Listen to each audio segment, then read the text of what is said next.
All right, welcome to the show, everybody. This is Travis Martin, and we are with the Shibboleth Internet Radio Show, and today's guest is going to be Bobby Cartledge. Bobby will be calling in a few minutes, and we're going to interview Bobby. Bobby's been on our planet for some time now, has had extraordinary success, and we wanted you guys to have an opportunity to hear about the pros, the cons, the good, the bad, the ugly of his weight loss journey. You know, it ain't been ugly because he's been successful. Ugly, and I know it's going to inspire you. Hello, is this Bobby? Yes, it is, sir. How are you? I'm doing good, Doc. How are you? For those of you listening, we go back and forth. Jason Whitener and Bobby and I, we all like that movie Tombstone. Did you like that movie Tombstone? That was one of my favorite movies. So Bobby and Jason, anytime I ask for something, I asked him for an interview today, and he says, I'll be your Huckleberry. So, you know, we all love that movie. We all love it. But Bobby, I know your time is, you've got a narrow window here by which to go through the interview, and I sure do appreciate it because I really believe half the battle is inspiring others to do what you and I have done. And sometimes it just requires, you know, edification.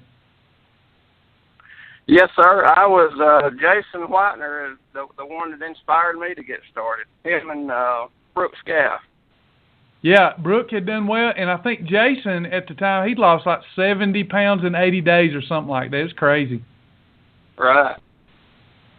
But you have been so consistent. I was telling the audience that you have inspired me so often.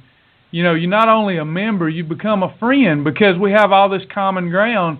You know, you've got tenacity, determination. I've watched you fall off our little planet a time or two, just like I have during the same time you've been involved.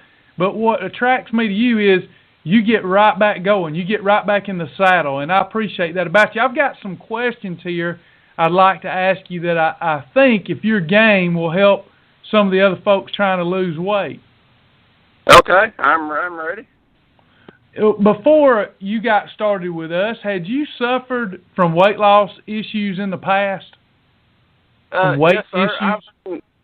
I've been heavy all my life. I was 240 pounds when I was in high school, and I did lose a little bit of weight after that, but then I went right back up, and I think when I started Shibboleth, I was 317 pounds. Wow, I didn't realize that. But yeah, I've had weight issues all my life. Sounds like me. I hit that number 300 too. That's a scary number, isn't it? Yes, sir, it is.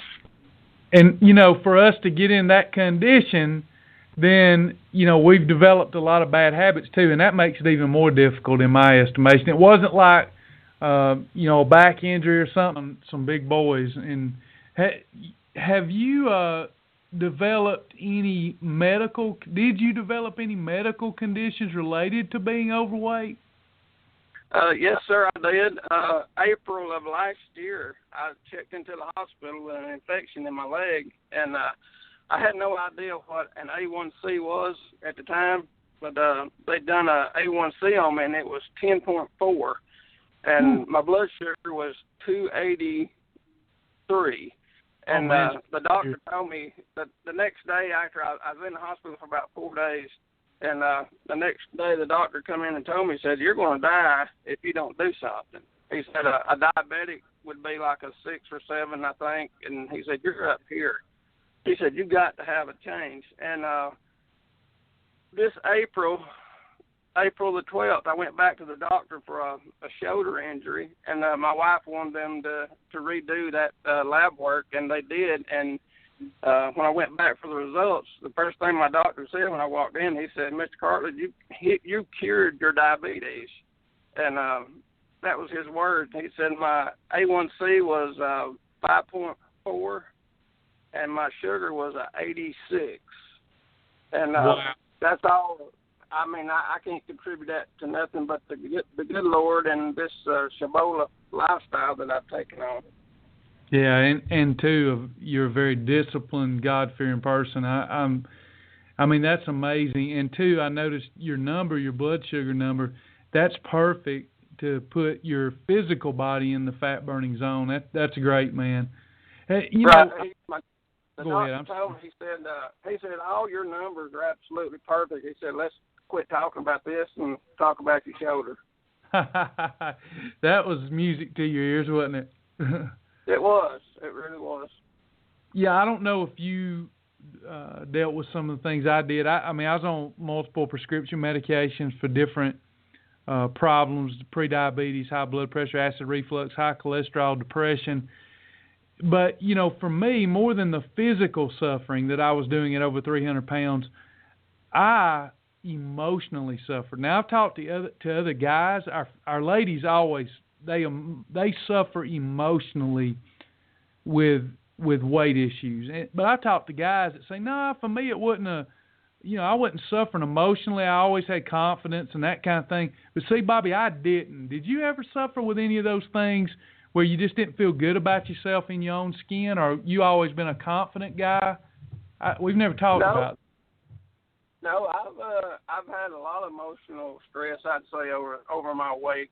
It's kept me from doing things that I go to do something with my children, ride a go-kart or horse or something, and I was just too big to do it, and that caused me to feel bad because I couldn't do things with my kids. I think I shared one of those stories with you about the horse up in Sevierville once. But, oh, yeah. I couldn't ride a horse in all of Gatlinburg, Pigeon Forge, or Sevierville, and then I went to probably 8 stables trying to find a horse I could ride, and then by that time I done got really mad, and I walked up to the stable, 7 Oak stable. I won't never forget it, in Sevierville, and first thing I walked up, I just asked her, I said, "You got a horse and a fat," I won't say what I said, but a fat man can ride. And she said, she got on her intercom and she said, "Saddle up Moby." And they brought a horse out there, and it was a cross between a Clydesdale and some kind of Belgium something.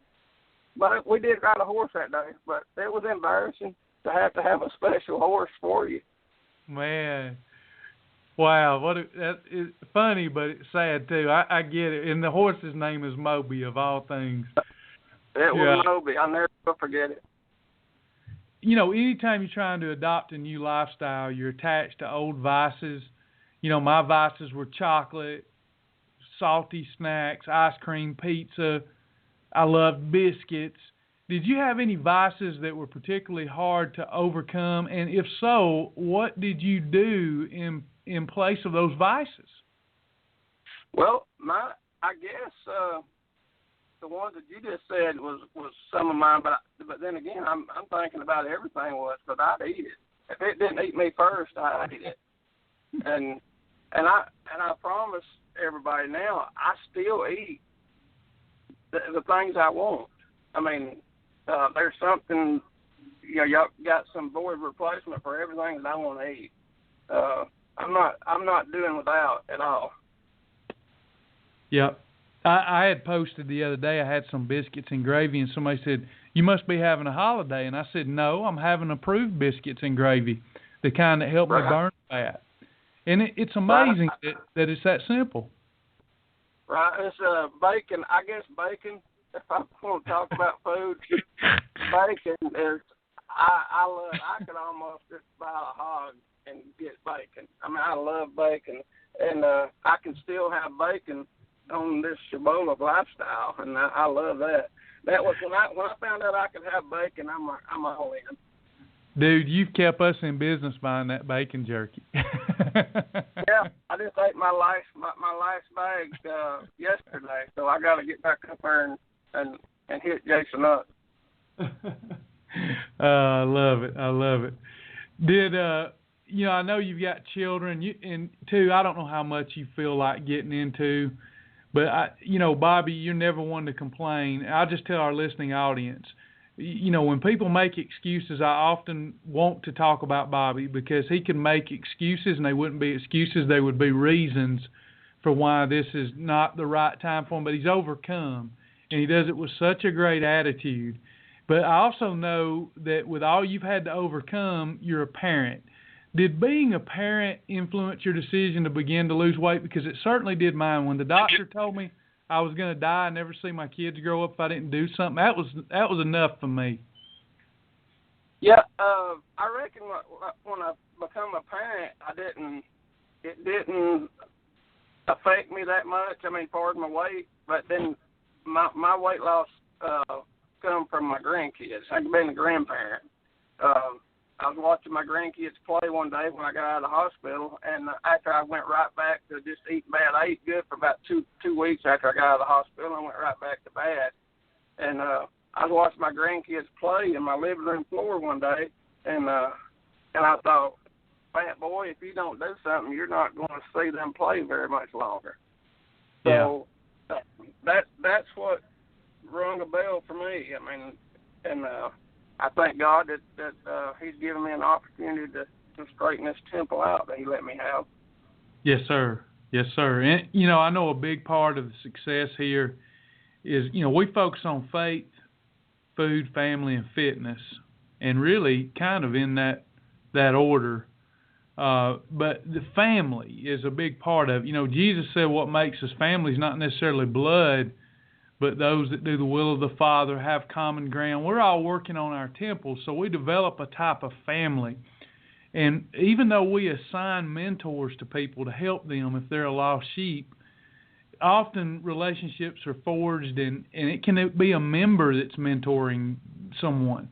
And I suspect probably with you it was Jason, but is there somebody in particular that was a battle buddy for you, that mentored you, that really helped you stay on the hard days, keep going, Well, Jason is going to be the number one, and Tyler Mathis.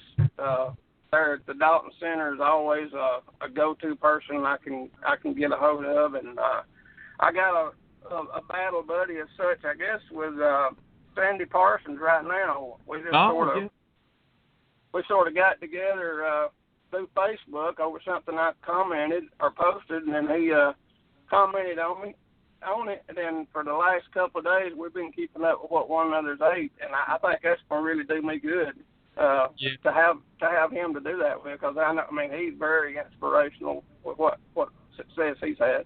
Oh my gosh! Just for our listening audience, Sandy Parson. I haven't talked to Sandy in a while, but at one point, Sandy had lost 260 pounds. Talk about a warrior. And, you find all these folks like you and Sandy who have been successful. You guys, y'all are just, you got a great attitude. And that's what it takes. I've got a couple more questions for you. I know you're working with limited time here. And I think I'm trying to pull this one out of you. What are some of the best things that you found about losing weight that you can do now that you couldn't before? And is there anything you're looking forward to doing now that you couldn't do before you lost all this weight?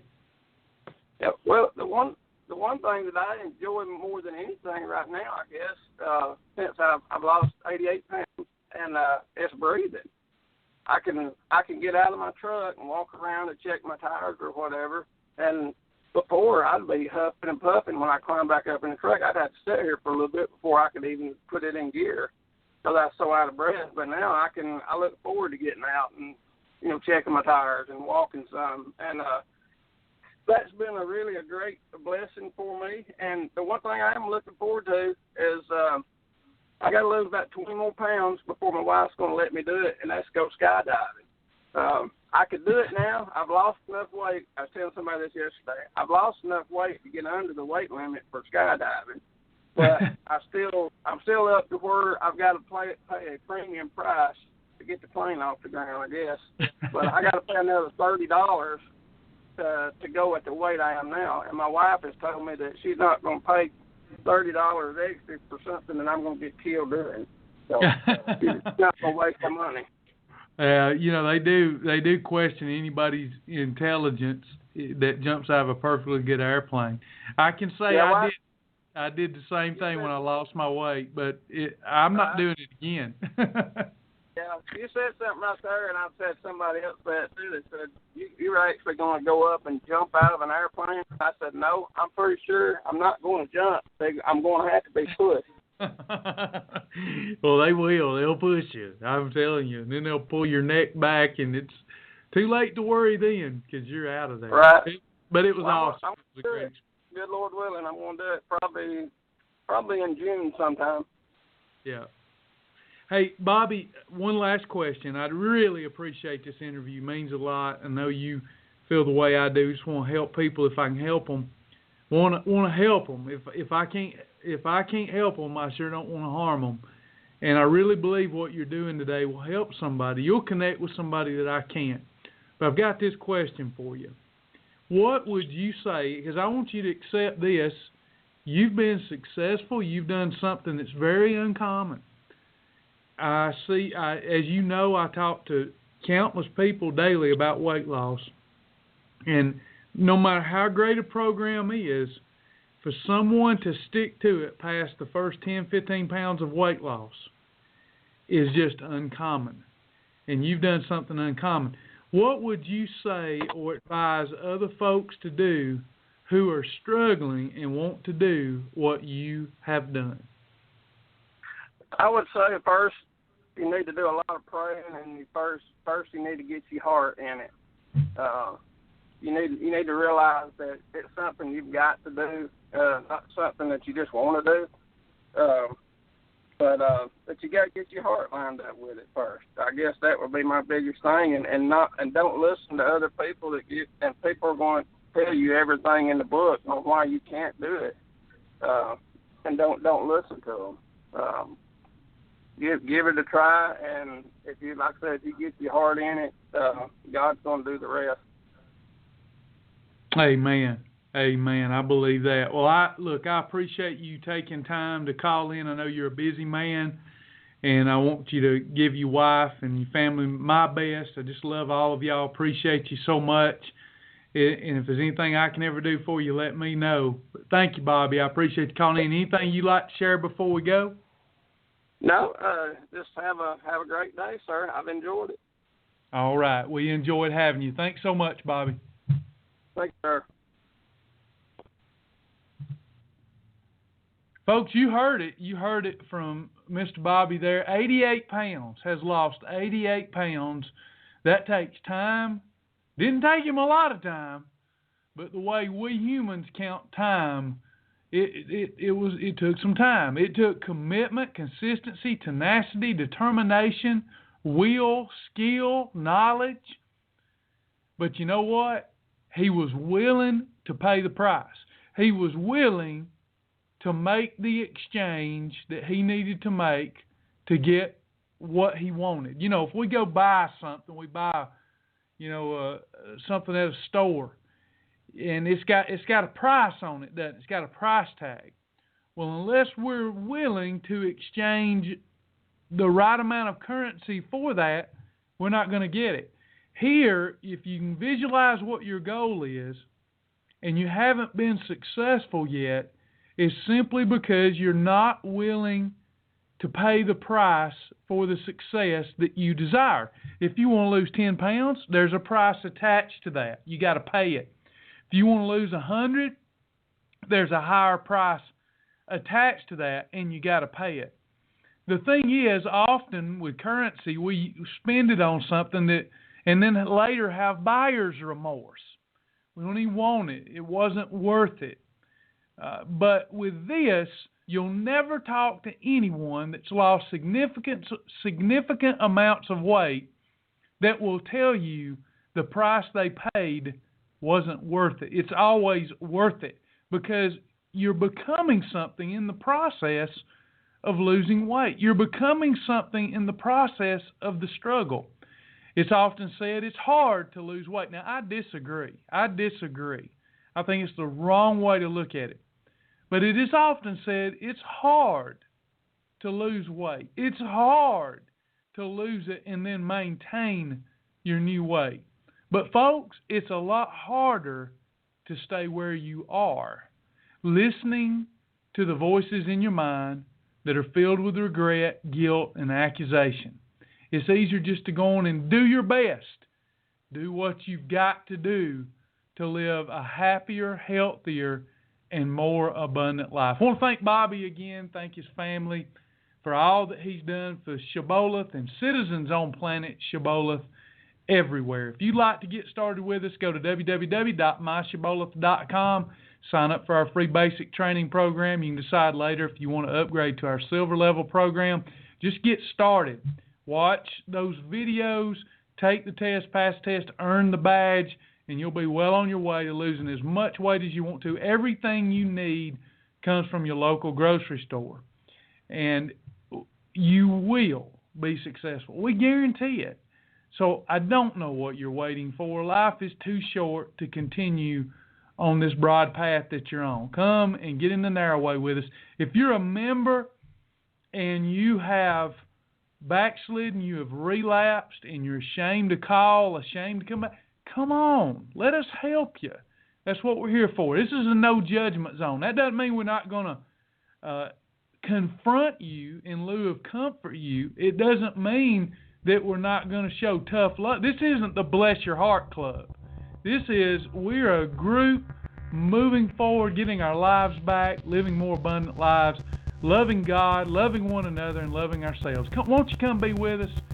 That's all I've got for you today. This is Travis, and I will see you next time. God bless.